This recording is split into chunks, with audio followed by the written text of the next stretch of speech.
Hile-hilerang letsyong manok, yan po ang handog ng isang guro sa kanyang mga estudyanteng halos walang maibaon sa bundok. Ano ang ulam ng mga estudyante sa bundok? Itlog! Wow! Inuunan! Ang viral video, kuha sa isang paaralan sa bundok dito sa Bonifacio, Misamis Occidental. Yan naman ang banunan. Ipakita ang sudaan. Kung saan ang mga mag-aaral, kanya-kanyang bukas ng baunan para sa masarap nilang tanghalian mula sa kanilang guro. Nagsimula po ako magturo dito sa bundok way back 2018. After the pandemic, isa sa mga effect ng limited face-to-face, wala nang gana yung mga estudyante na pumasok dito sa eskwelahan. Kaya naman si Teacher Jeric, nag-isip ng paraan para ganahan ang mga estudyanteng pumasok muli sa eskwela. Naisip niyang paandaran ng baon ang mga bata. Nagbibigay ako ng libreng pagkain. Napansin daw kasi niya na tuyo, itlog, asin o kung minsan ay kanin lang ang kadalasang baon nila. Yung mga first 2 months, naging effective siya hanggang sa tinutuloy-tuloy ko siya hanggang ngayon. So, I've been doing this for already 3 years. Araw-araw na nga kung magpakain si Teacher Jeric. Ano naman kaya ang pabaon niya ngayong araw? Ang pagmamagandang loob ni Teacher Jeric sa mga bata, may hugot daw. Nung estudyante raw kasi siya, 5 piso lang daw ang baon niya hanggang sa magkolehiyo siya. Lumaki raw si Jeric nang walang ama. Kaya ang tanging nagtaguyod daw sa kanila ay ang kanilang ina. Kinder pa lamang ako or grade 1, iniwanan na kami ng papa ko. Isa sa mga motibasyon ko ay yung mga encouragement na mga salita galing sa aking mama na kahit na anong mangyari, walang makapagpipigil sa aking ambisyon na makuha. Sa murang edad, tumutulong na rin daw si Jeric sa ina sa paghahanap buhay. Mula sa pagtitinda ng balut, pagiging server, hanggang sa pagfo-photocopy ng mga libro. Lahat daw yakang-yaka niya basta para sa pamilya. Kaya sa kanilang pagsusumikap, hindi lang siya nakapagtapos ng kursong General Education, naging cum laude pa siya. Isang kaibigan din daw ang tumulong sa kanya noong nag-uumpisa pa lang siya. Libre raw siya nitong pinakain at pinatira sa kanilang bahay. Kaya naman pangako niya, kapag kumita na, ibabalik niya ang biyaya sa iba.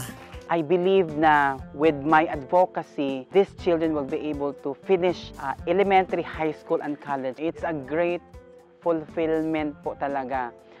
Bilang isang teacher, bukod sa kinikita niya sa pagtuturo, nakakakuha rin daw ng pondo si Jeric sa pamamagitan ng pag-vlog. Magkano nga ba ang baon ng mga estudyante sa bundok? Pila may balon ni Jessica? May balon. Ano may balon ni Jessica? Librihan ika, ha? Pero ang problema, nito raw January 23, ang Facebook page niya naharang.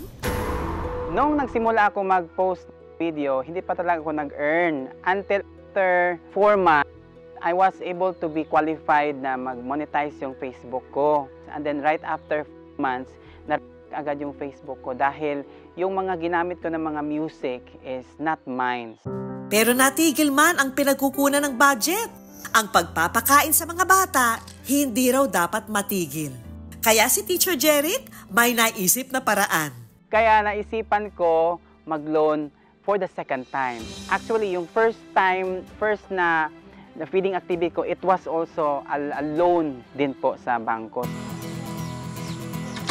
At ngayong araw na nga, handa na namang magpakain si Teacher Jeric.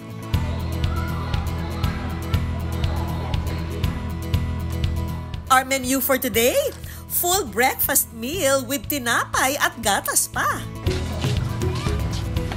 Good morning!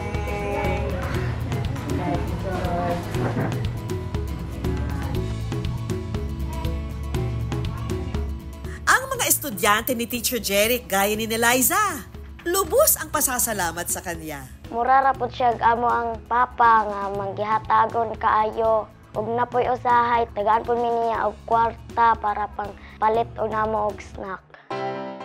At ang dagdag pang good news, hindi na lang daw pagkain ang naitutulong ni Teacher Jeric sa mga bata, kundi pati na kanilang matrikula. Daghan kayong salamat, Sir Jere, sa mong gipanghatag namo sa mga estudyante o gilabi na nako nga kitagaan ko nimo og scholarship. Siya po ang kauna-unahang guro siguro dito sa bagong ng Youth Elementary School na naging channel at naging tulay ng mga scholarship na binibigay din ng mga followers niya. Kaya ngayong araw, nais naman daw ng mga mag-aaral na mapangiti ang kanilang guro sa pamamagitan ng mga sulat ng pasasalamat. May sulat galing sa iyong mga estudyante. Hello, wow!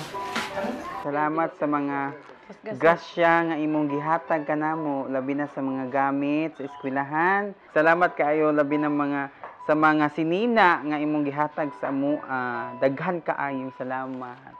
Yung investment ko is yung pagbibigay halimbawa sa kanila kung gaano ka-importante yung pagtulong sa kapwa.